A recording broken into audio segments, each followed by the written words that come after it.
Hi everyone, it's Professor Costa, and today we're going to be going over advanced medications affecting perfusion, part 1. So these slides have been adapted from the American Heart Association ACLS algorithm. Who better than the American Heart Association? These guidelines get updated every few years. They're the latest and greatest. Tons of professionals are involved in the development of each algorithm and reviewed for the latest practice guidelines. So who better than the American Heart Association when we talk about central perfusion or our heart? Please do not panic. You are not responsible for memorizing the algorithms. Okay, they're used to illustrate a really important point that medical professionals are human, and humans panic when things go wrong. Every doctor and nurse that knows what they're doing still pulls out the algorithms and follows it because in emergency it's hard to think straight. Okay, most hospitals have laminated copies of each algorithm on their emergency crash carts for this very reason. Okay, so as a student, you're responsible for knowing the meds and information about them in the blue boxes or in blue text on the slides. I hope that makes sense. All right, so the issue here is an overworked or stressed heart. The heart, as giving as it is to the rest of the body, is actually a very greedy organ, and it always takes for itself first. The very first thing perfused from the aorta with all our freshly oxygenated blood is the coronary arteries or the heart itself. Okay? And when that output or when that perfusion is impaired in any way, the heart will immediately show signs of stress. And that includes things like chest pain, or very specifically angina, which is that heart type chest pain that we'll be talking about during our med-surg classes. ST elevation or depression, you haven't had all of this content yet, but the ST segment on an EKG strip tells us a lot about how the heart is being perfused. Elevated serum troponin levels, so those cardiac enzymes are things that leak out when heart muscle starts to get stressed and small cells are damaged or die. Okay, so troponin, a normal troponin is 0, by the way. We're not supposed to have it floating around. It only shows up when the heart is in stress mode or if we're having acute coronary syndrome where the heart is actually having a heart attack. Okay, signs of decreased central perfusion.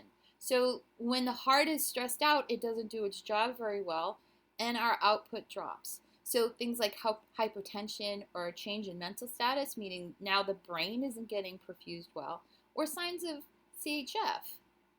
So things like, crackles when you auscultate lung sounds, or the patient's now showing signs of edema. All right. So I have the letters, the first letters in black so that you can see the common mnemonic for this, Mona, right? So that I'm sure you've heard of that before now, but that's a common mnemonic that we use to memorize these drugs. So morphine, right? To reduce chest pain, dilate the veins, and reduce cardiac workload. Patients are most likely, if they're having some kind of an ischemic event or a stressed heart, many cases they have angina or chest pain. They don't care about their troponin level or all that unless they're a medical professional, but they do know they're having chest pain. So morphine not only gets rid of the pain, but it also helps the heart perfuse itself a little better by relaxing everything and chilling everything out. Okay? Oxygen. So if our heart is showing signs of stress because it's not being perfused well, i.e., it's not getting enough oxygen, then we will add supplemental oxygen to help out. Okay? Nitroglycerin, and I do apologize, I realize there's an E on there. My autocorrect didn't fix that. So, and that dilates coronary arteries. Okay. And aspirin. So remember from last semester when we talked about our platelet party, anytime that platelets hang around together too much, they stick together. And we want to keep that from happening. So if our cardiac event is because of a plaque rupture or a thrombus formation, we do not want that to get any bigger. So we want to limit the ability of platelets to stick together. So we give patients aspirin. And it's usually for an adult patient who's having a suspected cardiac or central perfusion event, we give them 325 milligrams. And that's chewed. That's not swallowed. So we're not going to give them an enteric-coated like the orange coated aspirins that, make it easier on the stomach. No, we want them to chew it, as nasty as it tastes, and it does taste pretty nasty. If we're using baby aspirin, we give them 4, so it would be 324 milligrams. And many places stock the baby aspirin because they do taste better, and if we're going to make the patient chew it, but there are places that just stock the regular bare adult nasty, it's really bitter tasting aspirins. But we want it chewed because we want it to be released very quickly. Time is heart muscle, and we don't want this to take a half hour to digest, so we make them chew it. All right, so most arrhythmias are one of two things. They're either too fast or too slow, right? Like Goldilocks and the Three Bears. But today we're going to use the old tortoise and the hare. All right, so too slow is our tortoise, bradycardias, and that would be things like sinus bradycardia or one of the heart blocks. I know you haven't gone over all of this, but let's just say our heart is beating too slow, okay? And then we have too fast, our hare, tachycardia. And that includes a lot of things. That can be sinus tach, supraventricular tachycardia or SVT, atrial fibrillation, and specifically an atrial fibrillation with something called an RVR, which is a rapid ventricular rate, so an AFib with a rate over 100, VTach, etc. Okay? All right, so here, this is straight from the American, I added the turtle, okay, and the strip at the bottom, but the algorithm is straight from the American Heart Association, okay? So, we follow the algorithm steps, okay? So most of the times we want to assess for appropriateness of the situation. So most of the time we're using these algorithms in a bradycardia with a heart rate of less than 50. Is technically a heart rate of 55 a bradycardia? Yes. But most people are not going to be symptomatic, okay? So we do follow the patient's symptoms, all right? So we want to follow our ABCs, airway, breathing, circulation. So we want to make sure they have a patent airway. Airway's fine, we go to the next step. We want to oxygenate them if they're hypoxemic. So, and if they're having chest pain, an awful lot of this varies from place to place. And even the American Heart Association has some, they say to give the patient oxygen if their pulse ox is less than, 92 or 94. I'm going to be honest with you, in many places, if they're having symptomatic chest pain, we throw them on a liter or 2 of oxygen, okay? Then we're going to do cardiac monitoring. We have a patient who has a bradycardia and we want to evaluate them. We want a picture of the heart continuously because things can happen very quickly. IV access. We want to make sure that this patient has IV access. Many of the medications that we would choose to administer at this point in time are IV. And if things decompensate and the patient, unfortunately, goes into cardiac arrest, you want an IV access. So this is imperative. So a large bore IV is preferable. And a full 12-lead EKG. That's the little lead 2 at the bottom of the screen really only tells us part of the story, and we want to see if there's anything else going on in other parts of the heart. Okay, so we're going to go to step 3. So is our patient fine and sitting up in the waiting room playing Candy Crush on their phone and chit-chatting, or are they symptomatic? There are people walking around with a resting heart rate in the 40s. Very healthy people, in fact. A lot of athletes have a lower resting heart rate. So if they're fine and dandy and everything's great and their vital signs are good, well, they don't even need to be there. They can go home. But if they're in the hospital for something else and their resting heart rate is low, we would just monitor them. So we would still probably keep them on a cardiac monitor, like if they came in for knee surgery or something.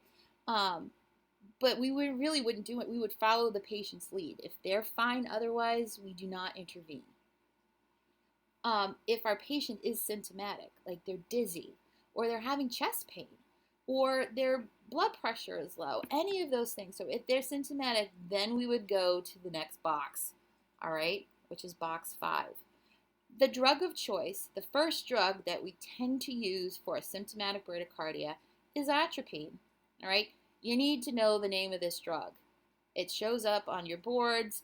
It's used in almost every emergent, code situation that I can think of. So you need to understand what atropine is, okay? And we give 0.5 milligrams IV, okay? Then we move on down. So if that's not going to work, then we would go to the next drug, which is dopamine, or we can do epinephrine. We're going to go over those again. At the bottom of the screen, you're going to see a beautiful picture of sinus bradycardia, okay? So how do I know it's sinus bradycardia? You're going to go over this in med-surg class, but we have a very pretty little P wave. We have an upright QRS and an upright T wave, and we have a rate that's below 60, right? So I'm not sure if they've gone over this in class yet, but you would count all the little boxes in between each R to R, and you would divide that into 1,500. I'm going to tell you up front that this rate is low. It's around 40, and it's a bradycardia, okay? So some conceptual review, okay? Cardiac output is heart rate times stroke volume, okay? So if either of those is reduced, there will be a reduced cardiac output. And remember, the heart feeds itself first. It feeds the rest of the body too, but if it's impaired at all, if your cardiac output drops, your heart's going to show signs of stress first, okay? A large drop will cause signs of reduced central perfusion, which includes those things we talked about, like chest pain, okay? Low blood pressure, change in mental status, okay? So the medication goals for symptomatic bradycardia include raising heart rate or increasing fluid volume. So we have to do one of two things. We have to raise the heart rate or we have to raise the volume, okay? And in many cases, we do both simultaneously, okay? So we want to improve cardiac output. You improve cardiac output, the heart feels better, and then it does its job better, and the patient feels better. All right, so atropine for symptomatic bradycardia. Okay, so again, symptomatic. If they're sitting there fine with no signs of heart stress, then we're not going to treat them with atropine, okay? But if they have hypertension or signs of shock, ischemic chest pain or angina, altered mental status, or signs of CHF, so you listen to their lungs and now they're feeling short of breath on top of all this, and you hear crackles, then, okay, we're going to give the patient, all right, some atropine. What does it do, okay? It's an anticholinergic, i.e. it blocks the action of acetylcholine, okay, which means it blocks the parasympathetic effect. So remember, the parasympathetic nervous system is rest and digest. So we're blocking the heart's ability to chill, right? So when we block that vagal effect, all right, it increases the heart rate. So for an adult, the minimum dose, and we're very, you don't want to go lower than this, and you really don't want to go higher than this in a living patient. So this is one of those absolutes when we're treating an adult patient. The dose is 0.5 milligrams IV, okay? If you start with less, you can actually get a reflex tachycardia. And this is a slow IV push over a couple of minutes, okay? And it can be administered IO if there's no IV access, but ideally we want IV in this patient. And as a last resort, if this is a really bad day for this patient and they're already intubated, we can pour it down through an ET tube. I've honestly never seen that done because we can get an IO in somebody faster than we can get an ET tube into somebody. But just theoretically, you can as a last resort. Be very careful. Most crash carts or emergency carts in hospitals have atropine stocked in it because it's part of the ACLS algorithm. We used to, and I'm saying up until like 4 or 5 years ago, we used to give atropine to patients in cardiac arrest. We no longer do that. And the dose we gave to people who were in cardiac arrest, i.e. their heart had already stopped beating, was 1 milligram. So many crash carts have a standard 1 milligram dose in them. In an emergency, you need to be very mindful and make sure you're reading what is in your carb eject. That's the those standardized vials that come in a crash cart ready to be pushed. Okay, so make sure it's a 0.5, and if it's not, you're going to get rid of 0.5 milligrams before you use it. All right, so just be very, very careful. Okay, the next two medications on here. So if atropine's not effective and the patient remains symptomatic, oftentimes we'll actually use this for, I don't want to go down there. Never mind. Okay, so dopamine would be the next drug. Okay, we can also do do pacing with a patient, but that's for your other class. I want to get into that, but we're just talking meds. So dopamine would be the next drug that we would use, and that's 2 to 10 mics per kilogram per minute. Or we can use epinephrine, right? The body's master, central nervous system, dynamite. So epi is a good drug to raise heart rate, but it's not the drug of choice, because if we have a stressed heart, yes, it'll raise the heart rate, but it won't calm the heart down. Okay, so epi is not the first drug that we would use. Okay, if we're going to have someone on a continuous drip, vital signs have to be monitored very closely. Okay, tachycardia, duh, because we're trying to fix heart rate, so too much of a good thing can cause tachycardia, and hypertension are common side effects of either med. Okay, all right. So they're also called pressors, so which means that they raise blood pressure in addition to heart rate. They're also vesicants, so they have to be in, ideally, if you're going to infuse a pressor, you would have a central line. Now, in an emergency, you're going to use the largest gauge needle you have, but I'm telling you, because yes, there is a risk of it being a vesicant and causing localized damage, and it can be quite traumatic to whatever arm or where the IV was.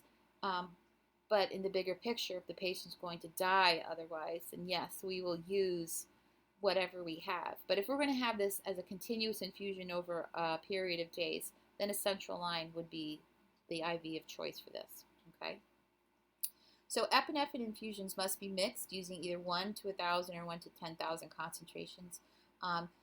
If you're going to be in a situation as a new nurse where you're infusing an epinephrine drip, you need to make sure you're talking to your pharmacist and find out the best way how this is going to get mixed, how frequently you need to call ahead for the infusion. This isn't like a drug we fool around with. If that patient actually needs epinephrine infusion to maintain their heart beating, that's a big deal. So we're talking ICU level of care here. Okay. And the amount of medication that we give to a patient who's alive and just needs their heart rate raised a little is very different than the doses we give for acute cardiac arrest. So if we're giving a patient an epinephrine infusion to raise their heart rate, it's a much lower dose than what we're going to give to a dead patient who we're trying to bring back to life, which is really what we're doing in a cardiac arrest. So for dopamine, it's 2 to 20 mics per kilogram per minute, and epi, it's 2 to 10 mics per minute. Okay. So if there's time, I usually would go over, if I was doing this in live class, I would give you an infusion problem, but you have those in your Senkowitz text, so make sure that you go over those critical care medications, how to infuse something when it's ordered micrograms per kilogram per minute, like dopamine. Okay? All right, so cardiac cells can all generate impulses, right? So every single cell in your heart has the ability to go rogue and take over, okay? And they play follow the leader. So your heart likes to follow the fastest cell, all right? Always remember that.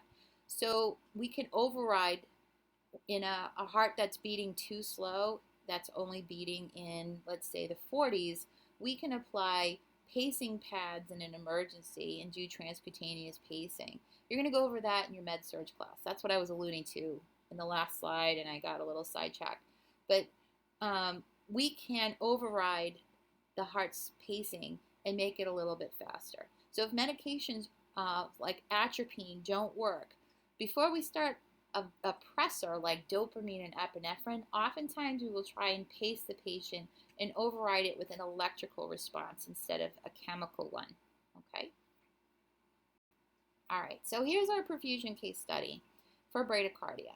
Okay, so a 67-year-old female patient, I called her Ida, presents to the emergency room feeling, some mild chest discomfort, 2 out of 10, and feeling lightheaded over the past few days. She does have a history of a previous myocardial infarction or a heart attack and has been taking heart meds, including daily metoprolol, Lipitor, Plavix, and PRN nitroglycerin. Oops, spelled right, yay. For occasional exertional angina. So what does that mean? So she's had some kind of cardiac event where she had some heart damage from ischemia to her heart in the past. And now she's taking a pretty standard, cocktail of medications to ward off any future problems, right? So she's taking metoprolol or Lopressor, which is a beta blocker. She's taking atorvastatin, which is Lipitor, which is a statin, which helps prevent further plaque buildup in her coronary arteries. And she's taking clopidogrel or Plavix to prevent platelet aggregation and hopefully prevent a future heart attack. All right? Nitroglycerin. So she was obviously having exertional angina, which is that chest pain with exertion. So maybe she was feeling like some chest tightness or chest pain while climbing stairs or walking through the mall. And she has PRN nitroglycerin. So you'll learn more about that in our other class. So her daughter, now obviously Ida has been feeling this for a few days and has been ignoring it. Well, her daughter called 911 after witnessing a brief syncopal episode where her mother passed out momentarily while getting off the couch. But luckily, she didn't fall on the floor and she landed back in the cushions. Phew! Thank goodness, right? Okay, so let's look at Ida's medication list. Are there any medications here that could potentially cause, we're talking about a bradycardia here. So I want you to think about her medication list as we go through this and pinpoint, could there be a cause that we did as practitioners? Could it be our fault? Okay. All right. So now she's in the emergency room. She's cranky. Her daughter made her come in, called 911. So she's awake and sitting in the exam room on continuous cardiac monitoring, right? Here's anyone has a syncopal episode where they pass out, i.e. did not have enough perfusion to their brain to stay awake. They're going to be on a cardiac monitor, okay? That's the standard of care. So her blood pressure is 86/48, okay? Probably the cause of her syncope, right? So didn't have enough blood pressure and when she stood up, she probably got a little lower, right? What happens is that orthostatic hypotension, so when they're on any type of heart medicine, that can be problematic. So her blood pressure is already low. She stands up and she passes out. Okay. Heart rate is 42 and regular. Okay. That regular tells us a lot. Okay. Respiratory rate's 19, probably because she's mad, but it's still normal. Temp is normal. Pulse ox is okay. So she's not having like an acute, pulmonary issue. This isn't her lungs that are causing the problem. Okay. She reports mild chest discomfort, and she says it's nothing, like she's got a little tightness in her chest, but confesses to having several near misses in the past few days where she thought she might pass out. So this has been going on a while, okay? And then she does say that she's feeling a little dizzy while she's laying down in the stretcher, okay? This is a short class, and we're not going into every possible heart condition known to man, but in addition to all this, I'm going to tell you she'd be on a cardiac monitor, and there are those labs we would have drawn, right? So they would have drawn cardiac isoenzymes. So they would have drawn a troponin level, maybe a CK. It depends on the facility, all right? They would also do a full assessment. And in many hospitals, they would do a chest x-ray, okay?